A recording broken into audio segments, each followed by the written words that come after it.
Okay, now that we have the vocabulary down for direct variation and constant variation, we're not going to practice this with example 1. So please have everybody write down letter A, 2x minus 3y equals 0. Once everybody gets that written down, then we'll go ahead and start solving. Remember that in order for us to find direct variation, we have to have it in slope-intercept form. So we have to solve for y first. So in order to do that, I need to get rid of 2x by subtracting 2x to both sides of the equal sign. That means the 2x's will cancel each other out. I'll be left with negative 3y equals, I can't combine these terms because they're not like, so I'm going to write this as negative 2x, but it's not necessary to write plus 0 because that means there's nothing there.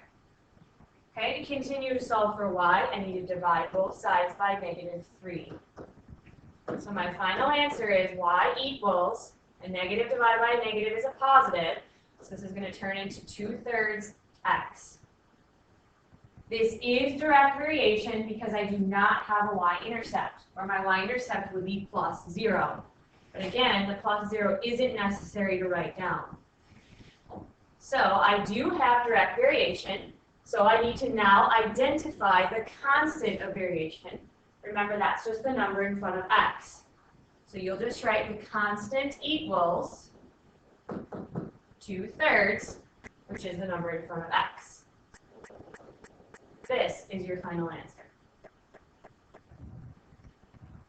Give everybody a chance to get that written down.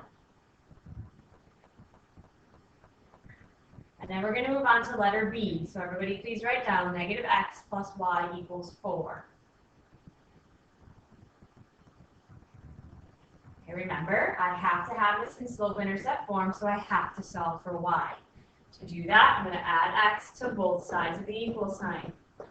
So now I'm left with y equals, remember I always write the x term first, to be x plus 4.